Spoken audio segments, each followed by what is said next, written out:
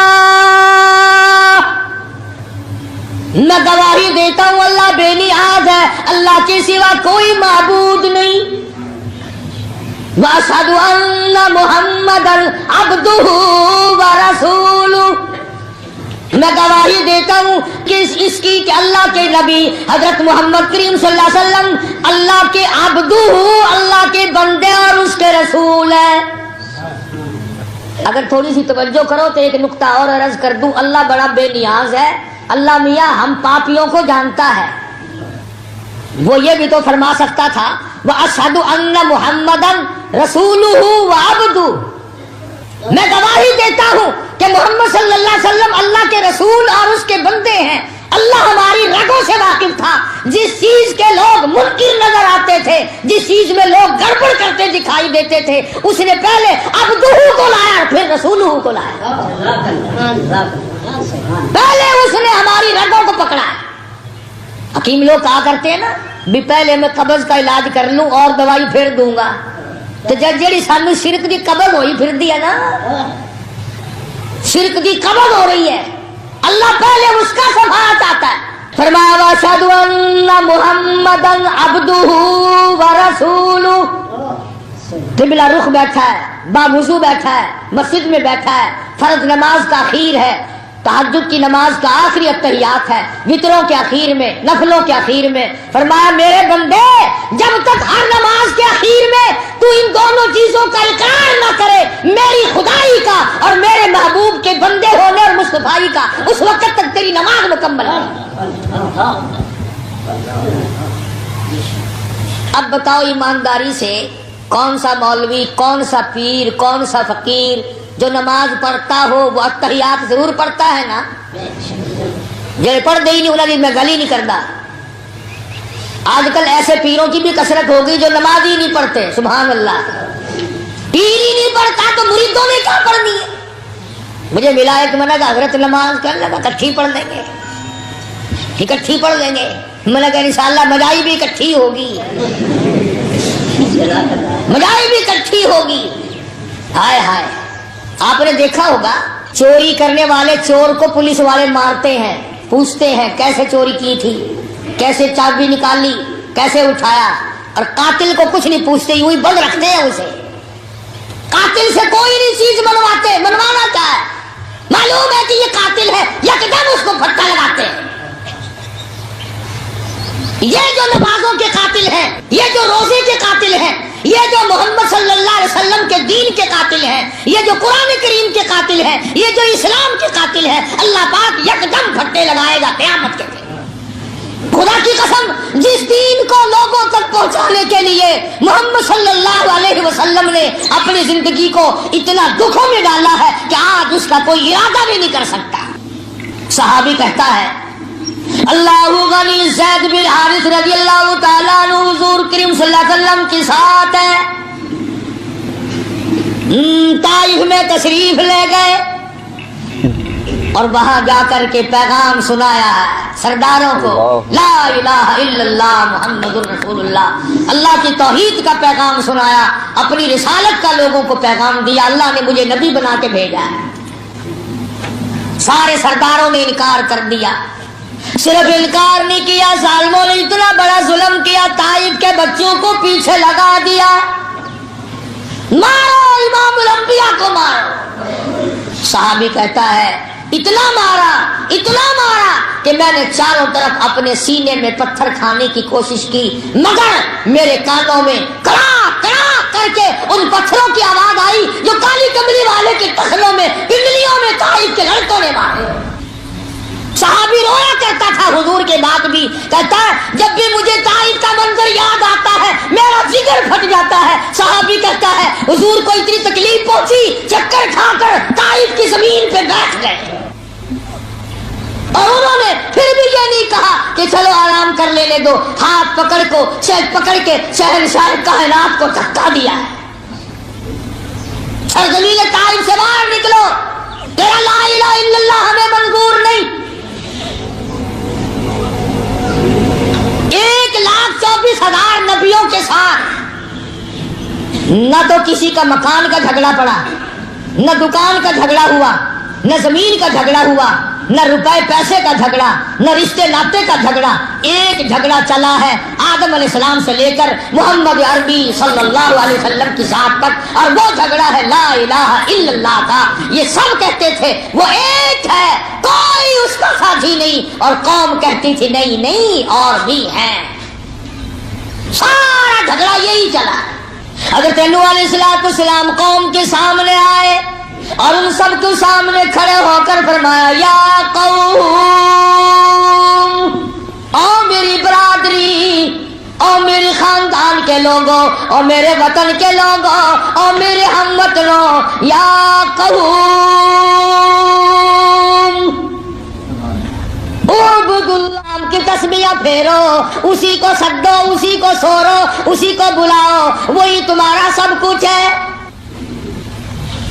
آگے سے قوم نوح علیہ السلام، دیکھو ایک طرف پیغام ہے پیغمبر کا، نبی کا، اللہ کا پیغام ہے، زبان نبی کی ہے، حکم خدا کا ہے. اور قوم آئی، قوم کہنے لگی یا نوح لیس بی ضلالۃ.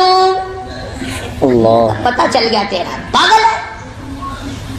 ساری قوم کدھر جا رہی ہے، تو اکیلا کدھر چلا؟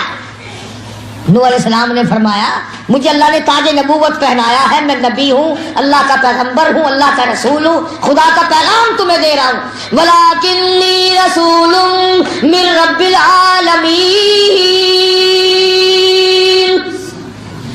میری بات پہ یقین کرو، میں اللہ کا رسول ہوں. جا تیرے ورگے ہزاروں دیکھ رکھے ہیں، رسول بڑا بنتا ہے، اور کوئی اللہ کو نہیں ملا رسول بنانے کے لیے، تیرے جیسا غریب رہ گیا. اور یہی تانا ملا آمنہ کے در یتیم جناب رسول کریم صلی اللہ علیہ وسلم کو. قرآن ہے، قرآن کریم. میری تو ہر وقت دعا ہے اللہ کرے تمہارے گھروں میں قرآن بس جائے، تمہارے دلوں میں بس جائے، تمہاری اولاد کی زبانوں پہ بس جائے. خدا کی قسم باوضو منبر پہ بیٹھا ہوں، میری تو تمنا ہے تیری زبان ہو، کلام خدا ہو، تلاوت ہو رہی ہو، دنیا سے روانگی ہو رہی ہو. پھر تو آئے گا نا مزہ. اس حالت میں موت آئے مگر بڑا مشکل ہے. ہم نے عادت ہی نہیں بنائی، ہم نے وہ عادت بنائی. اللہ اکبر، اللہ اکبر. خداوند کریم کی نبی حضرت محمد کریم صلی اللہ تعالی علیہ وسلم کے بارے میں مشرکین مکہ نے یہی اعتراض کیا. وقالوا لولا نزل هذا القرآن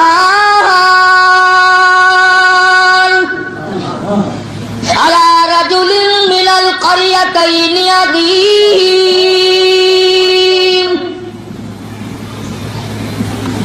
اچھا جی ہے پیغمبری کے لیے، اور کوئی کھاتا پیتا آدمی، کوئی سارے چودھری مر گئے ہیں، کوئی دولت مند نہ ملا خدا کو. جناب ملے ہیں جن کے پاس مکان بھی نہیں ہے، دکان بھی نہیں ہے، کاروبار بھی نہیں ہے. کل نوکری کرتے تھے خدیجہ کی، ساز و سامان لاتے تھے. ماں کے پیٹ میں ابا فوت ہو گیا، گھٹنوں کے بل چلے تو اماں فوت ہو گئی. 8 سال کی عمر تھی تو دادا جواب دے گیا. جوانی آئی تو بے شمار رشتے دار فوت ہو گئے. تیرے سوا اور خدا کو نبی بنانے کے لیے کوئی نہیں ملا، رسول کی رسالت کے لیے اور کوئی نہیں ملا. ابو لہب اتنا بڑا آدمی ہے، ابو جہل اتنا بڑا آدمی ہے، امیہ ابن خلف سردار ہے، اور اسی طرح سے عتبہ ہے، ولید ابن مغیرہ ہے، یہ بڑے بڑے کافر بدماش اتنے ہیں، کوئی نہیں ملا اللہ کو نبی بنانے کے لیے، ایک تو ہی ملا ہے جس کے یہاں روٹی بھی نہیں، جس کے کپڑوں کا یہ عالم ہے کہ بٹن کے بجائے کانٹے سے دھو رکھے ہیں۔ اعتراض کیا ہے محمد عربی صلی اللہ علیہ وسلم پر مکے والوں نے۔ آج تم کون سے کم ہو؟ بڑے بڑے اعتراض کرتے ہو بیٹھ کر، مولوی بڑے پھرتے ہیں، انہوں کی پتا، انہوں کا کم ہے نکاح پڑھانا تے مردے نو آنا، فالتو گلا کیوں کرتے رہے؟ اسی ٹھیک ہے، اسی پنڈر بھرے ہوئے مردے نو آن دے، پیو تیرا مرے نو آئیے، اسی کیوں؟ جائیداد تو سانبھے، مڈی تیری ساری، مکان تیرا، دکان تیری، مربع تیرا، باغ تیرا، اور ساری رات روندے اسی پھریے کیوں؟ فرمایا وقالوا لولا نزل هذا القرآن على رجل من القريتين عظيم، شودا یتیم غریب، گھر نہیں، در نہیں، زر نہیں، پر نہیں، دولت نہیں، کاروبار نہیں، دھندا نہیں، نبی کیسے نبی ہے؟ خدا نے فوراً فرمایا اہم یقسمون رحمت ربک، او مکے کے چودھریوں، سرداروں، اور بڑے بڑے گرو گھنٹالوں، اور بڑے بڑے گبروں، یہ بتاؤ میری رحمت کو تقسیم کرنے والے تم کب سے بن گئے؟ یہ تو میری مرضی ہے کہ میں چاہوں تو قطرے کو سمندر کر دوں، میں چاہوں تو یتیم کو پیغمبر کر دوں۔ تم اپنی چودراہٹ کو سر پہ رکھے پھرو، کون ہوتے ہیں تم میرے نظام میں دخل دینے والے؟ نحنو قسمنا، ہم تقسیم کرتے ہیں، الم یجد کا یتیما فآوا، فرمایا مجھے اپنی کبریائی کی قسم، تم سارے چودھری جہنم کے انگارے بنو گے، اور آمنہ کا در یتیم ساری کائنات کے لیے رحمت بنے گا۔ یہ ہے اعتراضات جو اس وقت حضور کریم صلی اللہ علیہ وسلم پہ بھی کیے ہیں۔ جناب سیدہ خدیجہ رضی اللہ تعالی عنہا کے ساتھ جب حضور کریم صلی اللہ علیہ وسلم کا نکاح ہوا ہے تو خطبہ ابو طالب نے پڑھا، خطبہ ابو طالب نے پڑھا حضور کے چچا نے، اور اس میں یہ لفظ موجود ہے، وہ خطبہ کتابوں میں موجود ہے۔ حضرت علی کے والد ابو طالب نے جو خطبہ پڑھا ہے نکاح کا، اس میں یہ لفظ ہے ابو طالب کے، اگرچہ آج میرا بھتیجا نادار ہے، غریب ہے، مفلس ہے، مسکین ہے، مکان والا نہیں، دکان والا نہیں، کاروبار والا نہیں، دھندے دولت والا نہیں، سونے چاندی والا نہیں، ابو طالب کہتا ہے وہ وقت دور نہیں کہ پوری کائنات کی دولت میرے بھتیجے کے قدموں میں ہوگی۔ یہ وہ کہتا ہے جو ایمان بھی نہیں لایا۔ چنانچہ نکاح ہوتے ہی حضرت خدیجہ رضی اللہ تعالی عنہا مکے کی بہت بڑی رئیسہ تھی، مکے کی بہت بڑی دولت مند مائی تھی، اس نے قربانی دی، ٹھیک ہے عورت بڑی تھی نا، لیکن واہ فاطمہ کی اماں پیغمبر کی گھر والی قربان جاؤں سامنے آئی اور کہا کالی کملی والے اب تک آپ نے جو کام کیا میرے کاروبار کا ملازم کی حیثیت سے، آج کے بعد اس مکان کا، اس مال کا، میری جان کا، میری آن کا، میری عزت کا، میری آبرو کا، میرے ایک ایک بال کا، ساری دولت کا آج کے بعد خدیجہ مالک نہیں بلکہ محمد مصطفیٰ مالک، ساری دولت حضور کریم صلی اللہ علیہ وسلم کے حوالے کر دی حضرت خدیجہ نے، اور سپرد بھی زبانی نہیں کی۔